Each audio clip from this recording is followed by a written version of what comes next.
अल्लाह के नाम से जो बड़ा ही मेहरबान और रहम करने वाला है।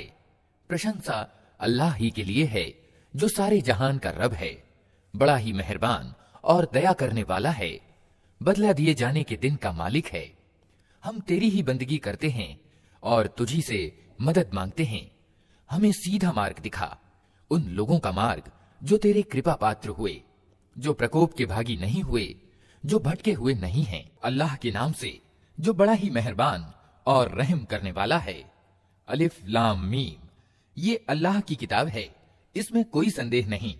मार्गदर्शन है उन डरने वालों के लिए जो गैब पर ईमान लाते हैं, नमाज कायम करते हैं, जो रोजी हमने उनको दी है उसमें से खर्च करते हैं, जो किताब तुम पर उतारी गई है अर्थात कुरान, और जो किताबें तुमसे पहले उतारी गई थीं उन सब पर ईमान लाते हैं और परलोक में विश्वास रखते हैं।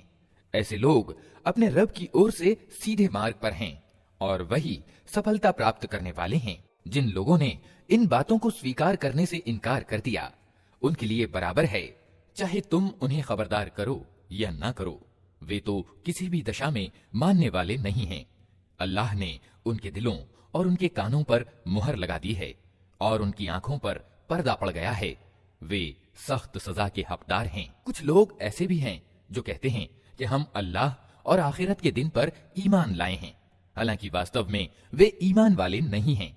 वे अल्लाह और ईमान लाने वालों के साथ धोखेबाजी कर रहे हैं, मगर वास्तव में वे खुद अपने ही को धोखे में डाल रहे हैं और उन्हें इसकी समझ नहीं है।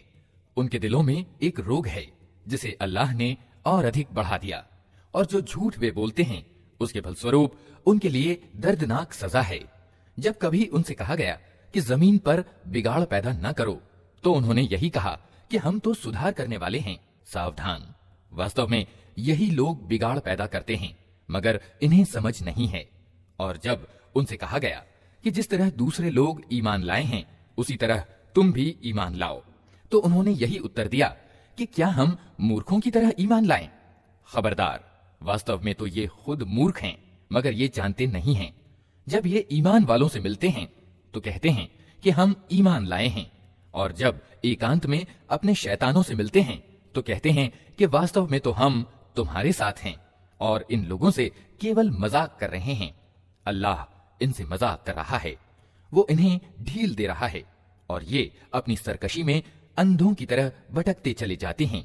ये वे लोग हैं जिन्होंने मार्गदर्शन के बदले गुमराही खरीद ली है, किंतु ये सौदा इनके लिए लाभदायक नहीं है और ये हरगिज सही रास्ते पर नहीं है। इनकी मिसाल ऐसी है जैसे एक आदमी ने आग जलाई और जब उसने सारे माहौल को रोशन कर दिया तो अल्लाह ने इनकी आंखों की रोशनी छीन ली और इन्हें इस हाल में छोड़ दिया कि अंधियारियों में इन्हें कुछ सूझता नहीं। ये बहरे हैं, गूंगे हैं, अंधे हैं, ये अब न पलटेंगे। या फिर इनकी मिसाल यूं समझो कि आकाश से तेज वर्षा हो रही है और उसके साथ अंधेरी घटा और कड़क और चमक भी है।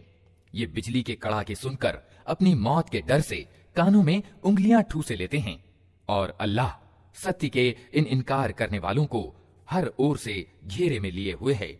चमक से इनकी दशा ये हो रही है कि मानो शीघ्र ही बिजली इनकी आंखों की रोशनी उचक ले जाएगी।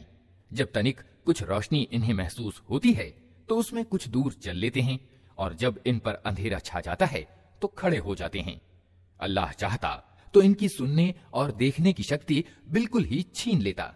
निस्संदेह उसे हर चीज की सामर्थ्य प्राप्त है। लोगों, बंदगी इख्तियार करो अपने उस रब की जो तुम्हारा और तुमसे पहले जो लोग हुए हैं उन सब का पैदा करने वाला है। तुम्हारे बचने की आशा इसी प्रकार हो सकती है। वही तो है जिसने तुम्हारे लिए धरती का बिछौना बनाया, आकाश की छत बनाई, ऊपर से पानी बरसाया और उसके द्वारा हर प्रकार की पैदावार निकालकर तुम्हारे लिए रोजी जुटाई। अतः जब तुम ये जानते हो तो दूसरों को अल्लाह का प्रतिद्वंद्वी न ठहराओ। और अगर तुम्हें इस बात में संदेह है कि ये किताब जो हमने अपने बंदे पर उतारी है ये हमारी है या नहीं, तो इस जैसी एक ही सूरा बना लाओ। अपने मत के सारे ही लोगों को बुला लो, एक अल्लाह को छोड़कर बाकी जिस जिस की चाहो सहायता ले लो। अगर तुम सच्चे हो तो ये काम करके दिखाओ, लेकिन अगर तुमने ऐसा न किया और निश्चय ही कभी नहीं कर सकते, तो डरो उस आग से जिसका ईंधन बनेंगे इंसान और पत्थर, जो जुटाई गई है इनकार करने वालों के लिए। और ए पैगंबर, जो लोग इस किताब पर ईमान ले आएं और अपने कर्म ठीक कर लें, उन्हें खुशखबरी दे दो कि उनके लिए ऐसे बाग हैं जिनके नीचे नहरें बहती होंगी। उन बागों के फल रूप में दुनिया के फलों से मिलते जुलते होंगे।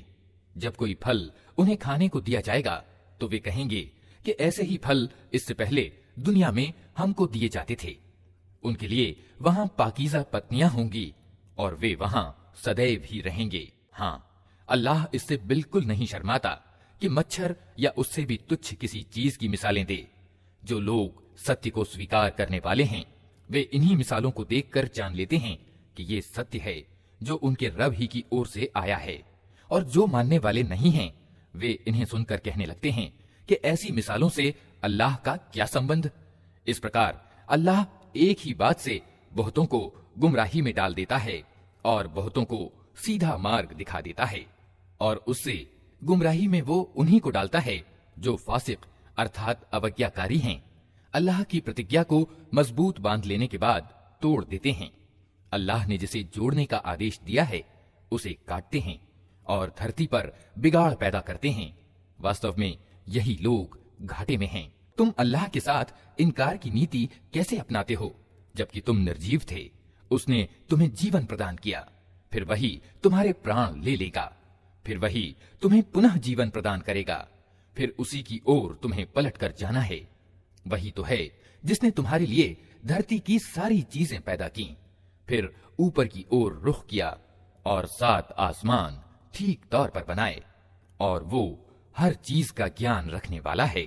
फिर तनिक उस समय की कल्पना करो जब तुम्हारे रब ने फरिश्तों से कहा था कि मैं धरती में एक खलीफा अर्थात स्थानापन्न बनाने वाला हूं।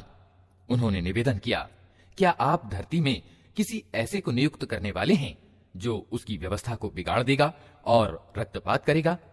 आपकी तारीफ और प्रशंसा के साथ तस्बीह और आपकी पवित्रता का वर्णन तो हम कर ही रहे हैं।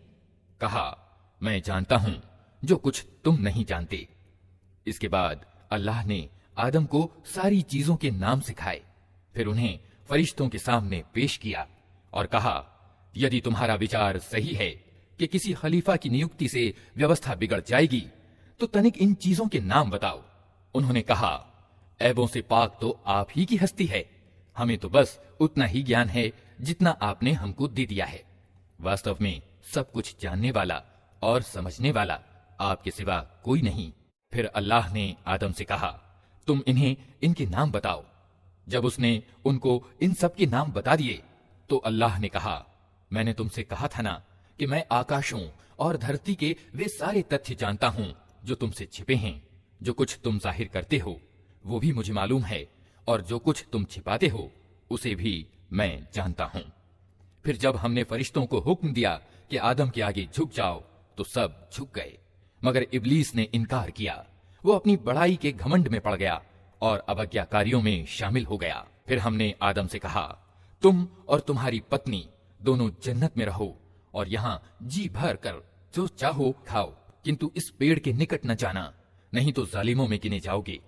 अंततः शैतान ने उन दोनों को उस पेड़ की ओर प्रेरित करके हमारे आदेश के अनुपालन से हटा दिया और उन्हें उस हालत से निकलवा कर छोड़ा जिसमें वे थे। हमने हुक्म दिया कि अब तुम सब यहाँ से उतर जाओ, तुम एक दूसरे के दुश्मन हो और तुम्हें एक विशेष समय तक धरती में ठहरना और वहीं गुजर बसर करना है। उस समय आदम ने अपने रब से कुछ शब्द सीखकर तौबा की, जिसको उसके रब ने स्वीकार कर लिया, क्योंकि वो बड़ा क्षमा करने वाला और दया करने वाला है।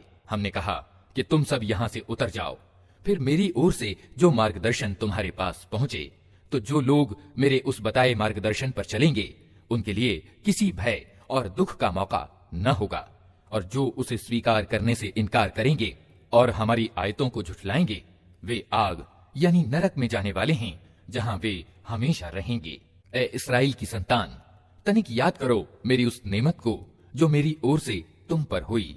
मेरे साथ तुम्हारी जो प्रतिज्ञा थी उसे तुम पूरा करो, तो मेरी जो प्रतिज्ञा तुम्हारे साथ थी उसे मैं पूरा करूं, और मुझ ही से तुम डरो, और मैंने जो किताब भेजी है उस पर ईमान लाओ। ये उस किताब की पुष्टि में है जो तुम्हारे पास पहले से मौजूद थी। अतः सबसे पहले तुम ही उसके इनकार करने वाले न बनो। थोड़े मूल्य पर मेरी आयतों को न बेच डालो और मेरे प्रकोप से बचो। असत्य का रंग चढ़ाकर सत्य को संदिग्ध न बनाओ और न जानते बूझते सत्य को छिपाने का प्रयास करो। नमाज कायम करो, ज़कात दो, और जो लोग मेरे आगे झुक रहे हैं उनके साथ तुम भी झुक जाओ। तुम दूसरों को तो नेकी का रास्ता अपनाने के लिए कहते हो, मगर अपने आप को भूल जाते हो। हालांकि तुम किताब का पाठ करते हो, क्या तुम बुद्धि से बिल्कुल ही काम नहीं लेते? सब्र और नमाज से मदद लो।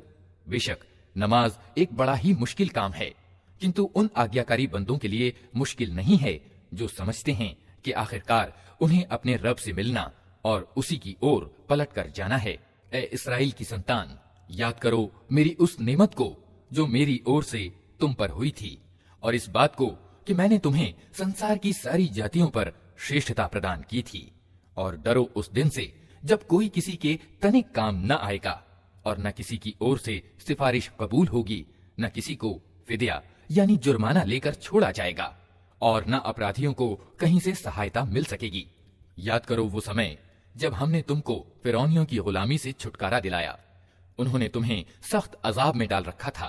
तुम्हारे लड़कों को मार डालते थे और तुम्हारी लड़कियों को जीवित रहने देते थे, और इस स्थिति में तुम्हारे रब की ओर से तुम्हारी बड़ी आजमाइश थी। याद करो वो समय जब हमने समुद्र फाड़कर तुम्हारे लिए रास्ता बनाया, फिर उसमें से तुम्हें सकुशल पार करा दिया, फिर वहीं तुम्हारी आंखों के सामने फिरौनियों को डुबो दिया।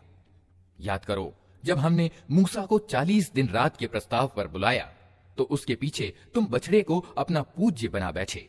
उस समय तुमने बड़ी ज्यादती की थी, मगर इस पर भी हमने तुम्हें क्षमा कर दिया कि शायद अब तुम कृतज्ञता दिखलाओ। याद करो कि ठीक उस समय जब तुम ये जुल्म कर रहे थे, हमने मूसा को किताब और कसौटी प्रदान की ताकि तुम उसके द्वारा सीधी राह पा सको।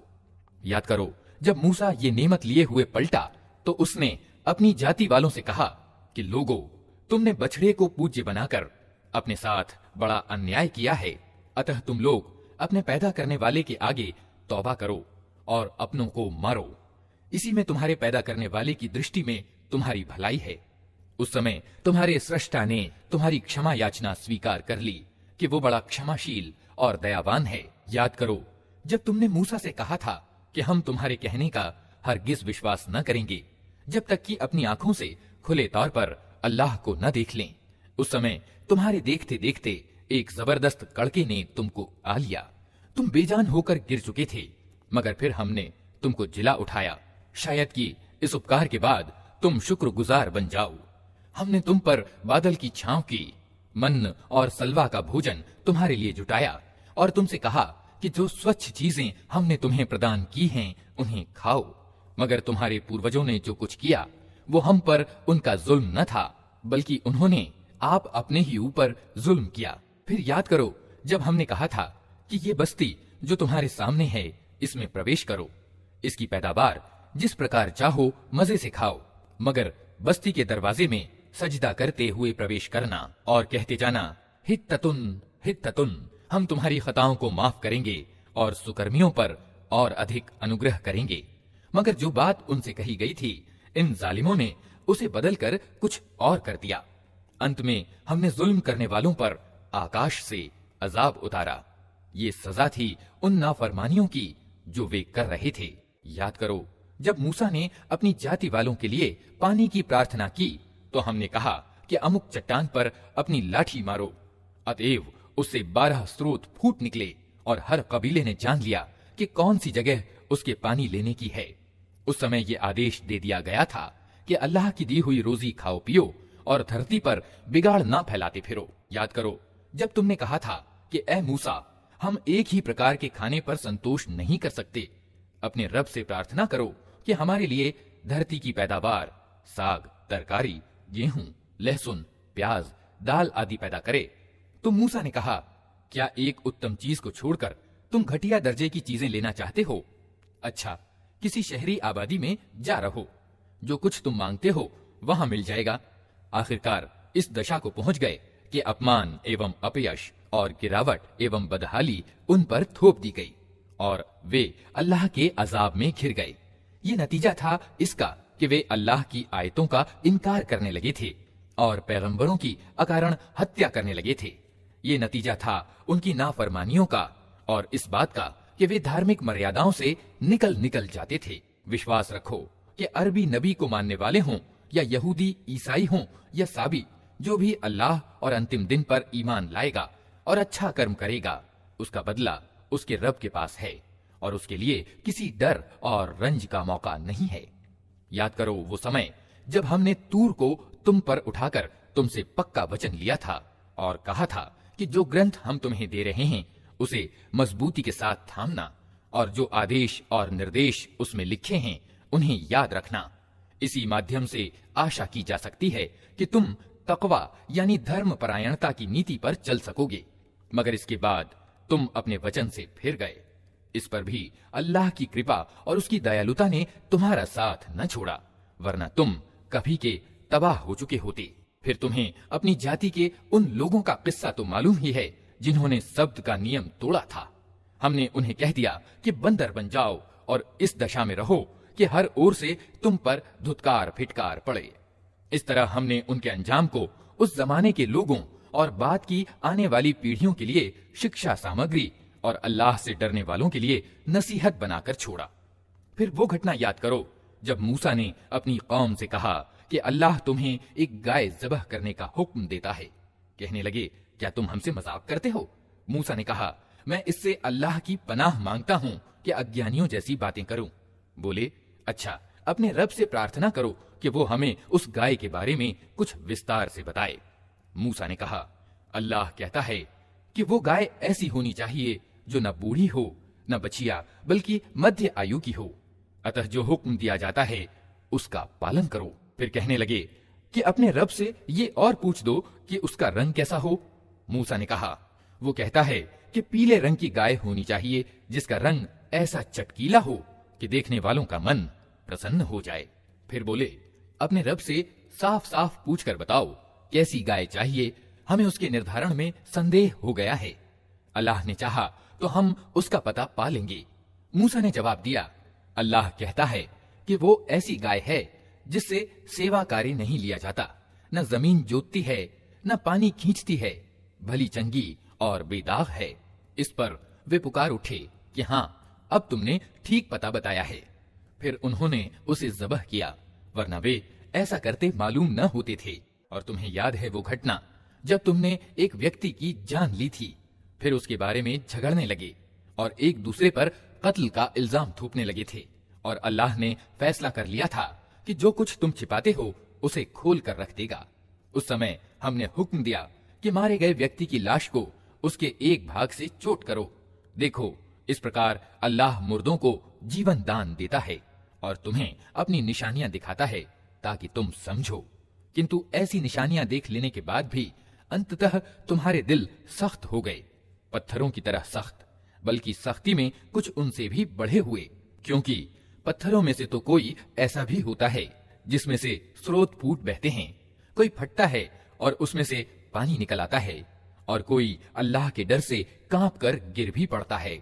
अल्लाह तुम्हारी करतूतों से बेखबर नहीं है। ऐ मुसलमानों, अब क्या इन लोगों से तुम ये उम्मीद रखते हो कि ये तुम्हारे आमंत्रण को मान लेंगे, जबकि इनमें से एक गिरोह की नीति ये रही है कि उसने अल्लाह की वाणी सुनी और फिर खूब समझ बूझकर जानते हुए उसमें रद्दोबदल किया।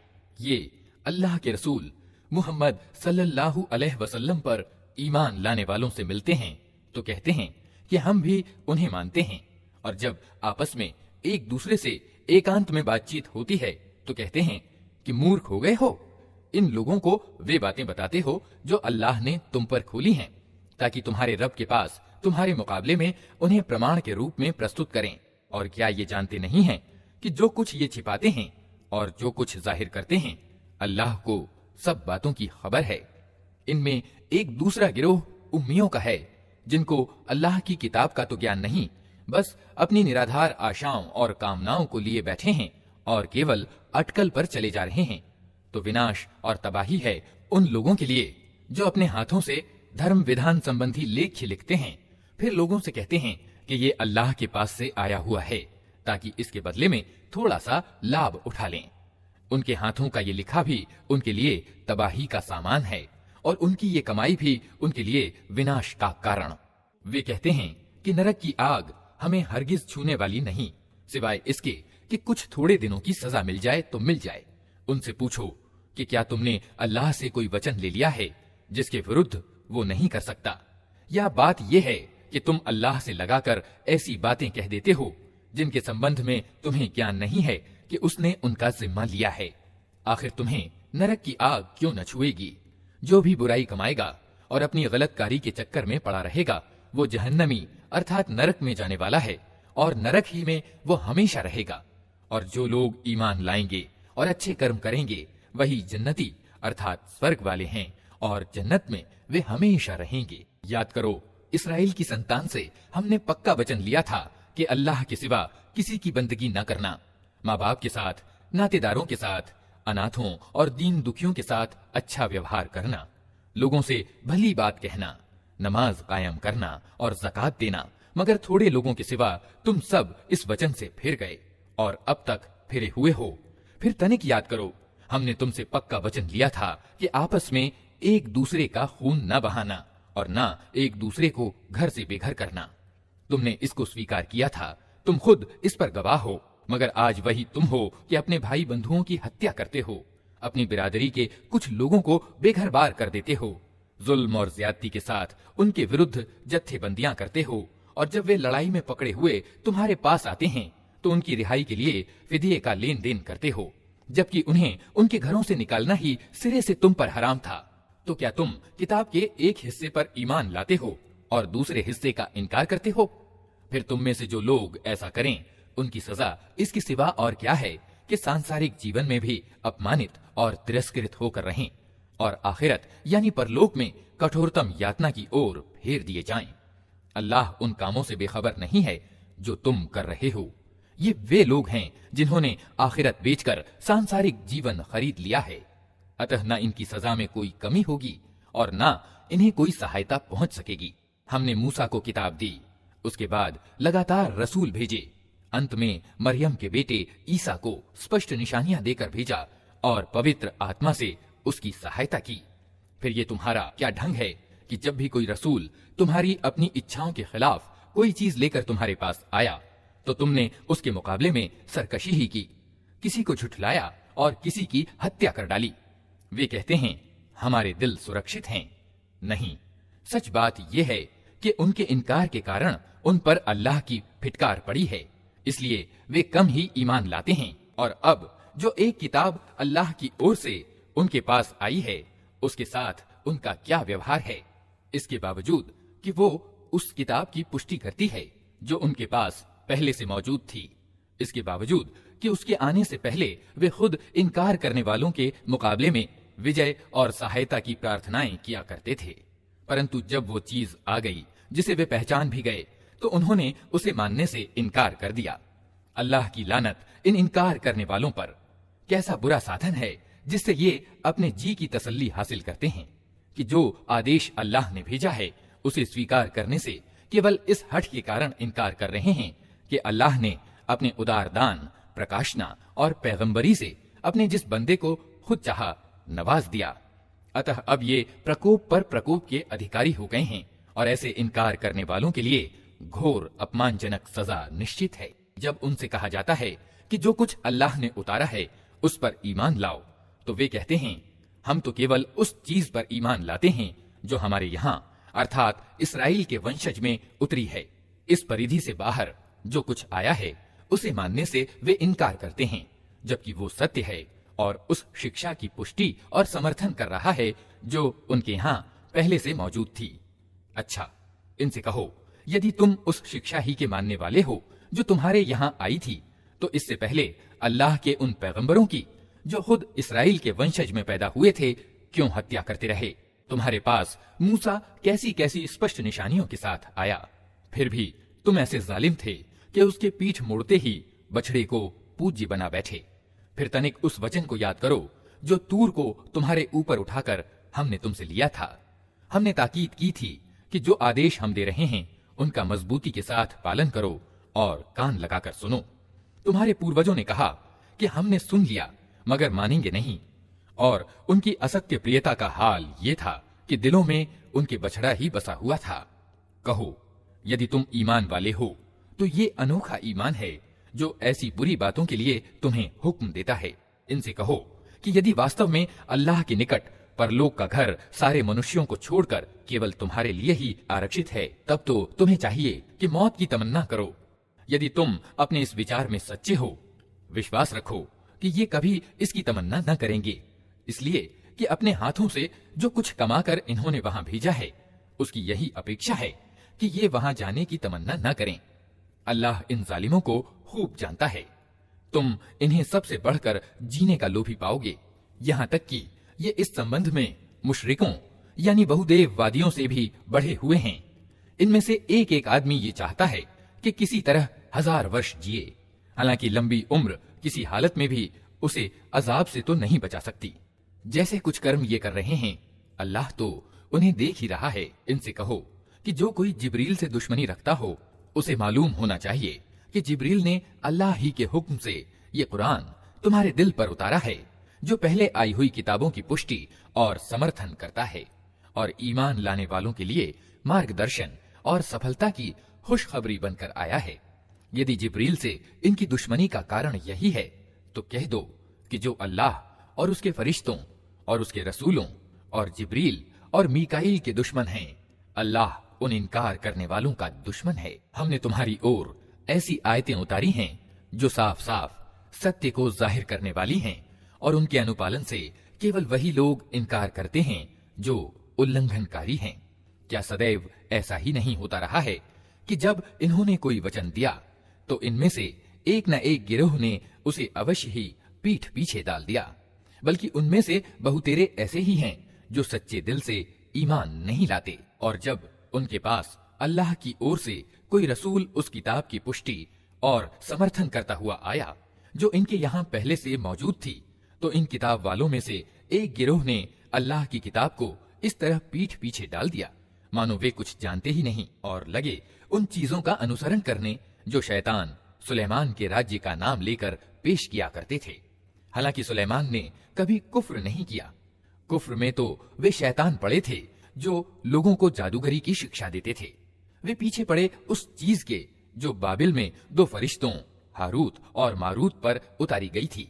हालांकि वे फरिश्ते जब भी किसी को उसकी शिक्षा देते थे तो पहले स्पष्ट रूप से सावधान कर दिया करते थे कि देख, हम केवल एक आजमाइश हैं, तू कुफ्र में ना पड़। फिर भी ये लोग उनसे वही चीज सीखते थे जिससे पति और पत्नी में जुदाई डाल दें। ये खुली हुई बात थी कि अल्लाह की इजाजत के बिना वे इसके द्वारा किसी को भी नुकसान नहीं पहुंचा सकते थे, किंतु फिर भी वे ऐसी चीज सीखते थे जो खुद उनके लिए लाभकारी नहीं बल्कि हानिकारक थी। और वे खूब जानते थे कि जो इस चीज का खरीदार बना उसके लिए आखिरत में कोई हिस्सा नहीं। कितना बुरा उपभोग्य था जिसका उन्होंने अपनी जानों के बदले सौदा किया। क्या ही अच्छा होता यदि वे जानते होते।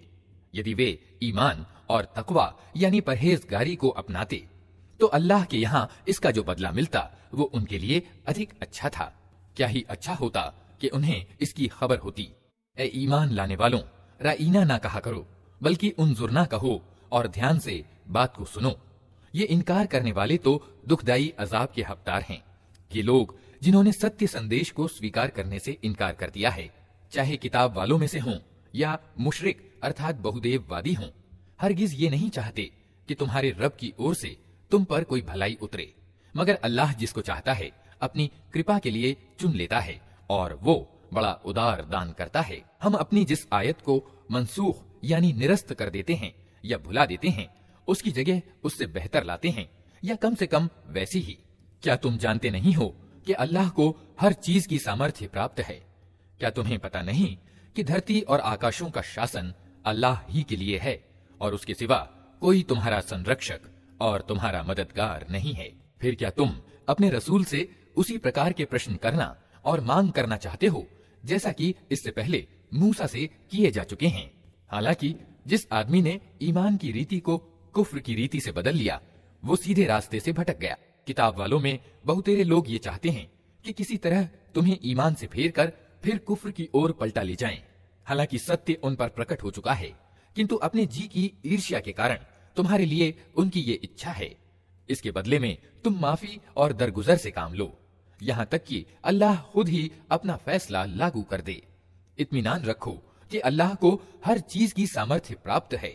नमाज कायम करो और ज़कात दो। तुम अपने पारलौकिक अर्थात आखिरत के जीवन के लिए जो भलाई कमाकर आगे भेजोगे, अल्लाह के यहाँ उसे मौजूद पाओगे। जो कुछ तुम करते हो वो सब अल्लाह की नजर में है। उनका कहना है कि कोई आदमी जन्नत में न जाएगा जब तक वो यहूदी ना हो या ईसाइयों के विचार के अनुसार ईसाई ना हो। ये उनकी तमन्नाएं हैं। उनसे कहो अपना सबूत पेश करो यदि तुम अपने दावे में सच्चे हो। वास्तव में न तुम्हारी कुछ विशेषता है न किसी और की। सत्य ये है कि जो भी अपने आप को अल्लाह के आज्ञा पालन में समर्पित कर दे और व्यवहारतः नेकी की राह अपनाए, उसके लिए उसके रब के पास उसका बदला है और ऐसे लोगों के लिए किसी भय या शोक का कोई अवसर नहीं। यहूदी कहते हैं ईसाइयों के पास कुछ नहीं, ईसाई कहते हैं यहूदियों के पास कुछ नहीं, हालांकि दोनों ही किताब पढ़ते हैं। और इसी प्रकार के दावे उन लोगों के भी हैं जिनके पास किताब का ज्ञान नहीं है। ये मतभेद जिनमें ये लोग पड़े हुए हैं, इनका फैसला अल्लाह क़यामत के दिन कर देगा। और उस व्यक्ति से बढ़कर जालिम कौन होगा जो अल्लाह की इबादत की इन जगहों में उसके नाम की याद से रोके और उन्हें उजाड़ने पर उतारू हो। ऐसे लोग इस योग्य हैं कि इन इबादत घरों में कदम न रखें, और यदि वहां जाएं भी तो डरते हुए जाएं। उनके लिए संसार में रुसवाई है और आखिरत में बड़ी यातना। पूरब और पश्चिम सब अल्लाह के हैं। जिस ओर भी तुम रुख करोगे उसी ओर अल्लाह का रुख है। अल्लाह सर्वव्यापी और सब कुछ जानने वाला है। उनका कहना है कि अल्लाह ने किसी को बेटा बनाया है। अल्लाह पाक है इन बातों से। वास्तविक तथ्य यह है कि धरती और आकाशों में पाई जाने वाली सभी चीजों का वो मालिक है। सब के सब उसके आज्ञाकारी हैं। वो आकाशों और धरती का ईजाद करने वाला है और जिस बात का वो फैसला करता है उसके लिए बस वो आदेश देता है कि हो जा, और वो हो जाती है। जिन्हें ज्ञान नहीं वे कहते हैं कि अल्लाह खुद हमसे बात क्यों नहीं करता या कोई निशानी हमारे पास क्यों नहीं आती। ऐसी ही बातें इनसे पहले लोग भी किया करते थे। इन सब अगले पिछले गुमराहों की मनोवृत्तियां एक जैसी हैं। विश्वास करने वालों के लिए तो हम निशानियां साफ साफ स्पष्ट कर चुके हैं। इससे बढ़कर निशानी क्या होगी कि हमने तुमको सत्य ज्ञान के साथ खुशखबरी देने वाला और डराने वाला बनाकर भेजा। अब जो लोग नरक से संबंध जोड़ चुके हैं उनकी ओर से तुम उत्तरदायी नहीं हो। यहूदी और ईसाई तुमसे हरगिज राजी न होंगे जब तक तुम उनके तरीके पर न चलने लगो। साफ कह दो कि मार्ग बस वही है जो अल्लाह ने बताया है, वरना यदि उस ज्ञान के बाद जो तुम्हारे पास आ चुका है तुमने उनकी इच्छाओं का अनुसरण किया तो अल्लाह की पकड़ से बचाने वाला कोई दोस्त और मददगार तुम्हारे लिए नहीं है। जिन लोगों को हमने किताब दी है वे उसे उस तरह पढ़ते हैं जैसा कि पढ़ने का हक है। वे इस कुरान पर सच्चे दिल से ईमान ले आते हैं, और जो इसके साथ इनकार की नीति अपनाएं वही वास्तव में नुकसान उठाने वाले हैं। ए इस्राएल की संतान, याद करो मेरी वो नेमत जो मैंने तुम्हें दी थी, और ये कि मैंने तुम्हें संसार की समस्त जातियों पर श्रेष्ठता प्रदान की थी। और डरो उस दिन से जब कोई किसी के तनिक भी काम ना आएगा, ना किसी से कोई अर्थदंड यानी जुर्माना स्वीकार किया जाएगा, ना कोई सिफारिश ही आदमी को फायदा पहुंचा सकेगी, और ना अपराधियों को कहीं से कोई सहायता पहुंच सकेगी। याद करो कि जब इब्राहिम को उसके रब ने कुछ बातों में आजमाया और वो उन सब में पूरा उतर गया, तो उसने कहा, मैं तुझे सब लोगों का पेशवा बनाने वाला हूं। इब्राहिम ने निवेदन किया, और क्या मेरी संतान से भी यही वादा है? उसने उत्तर दिया, मेरा वादा जालिमों के बारे में नहीं है, और ये कि हमने इस घर यानी काबा को लोगों के लिए केंद्र और शांति की जगह ठहराया था, और लोगों को आदेश दिया था कि इब्राहिम जहां इबादत के लिए खड़ा होता है उस जगह को स्थायी रूप से नमाज की जगह बना लो। और इब्राहिम और इस्माइल को ताकीद की थी कि मेरे इस घर को तवाफ यानी परिक्रमा और एतिकाफ करने वालों और झुकने वालों और सजदा करने वालों के लिए शुद्ध यानी पाक रखो। और ये कि इब्राहिम ने प्रार्थना की, ऐ मेरे रब, इस नगर को शांतिमय नगर बना दे और इसके निवासियों में से जो अल्लाह और आखिरत को माने उन्हें हर प्रकार के फलों की रोजी दे। जवाब में उसके रब ने कहा, और जो न मानेगा अल्प सांसारिक जीवन की सामग्री तो मैं उसे भी दूंगा, किंतु अंत में उसे जहन्नम के अजाब की ओर घसीटूंगा और वो बहुत ही बुरा ठिकाना है।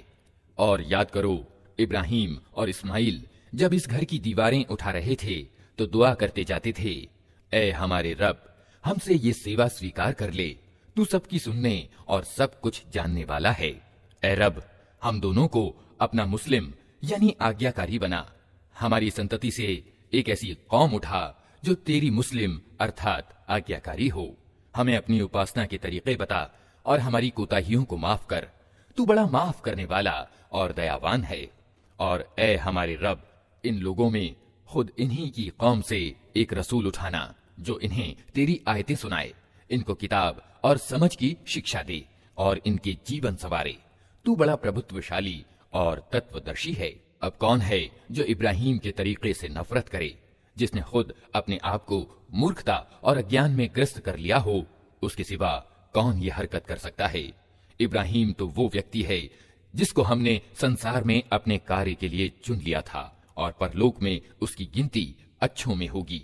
उसका हाल ये था कि जब उसके रब ने उससे कहा, मुस्लिम अर्थात आज्ञाकारी हो जा, तो उसने तुरंत कहा, मैं जगत के स्वामी का मुस्लिम अर्थात आज्ञाकारी हो गया। इसी तरीके पर चलने की ताकीद उसने अपनी औलाद को की थी और इसी की वसीयत याकूब अपनी संतान को कर गया था।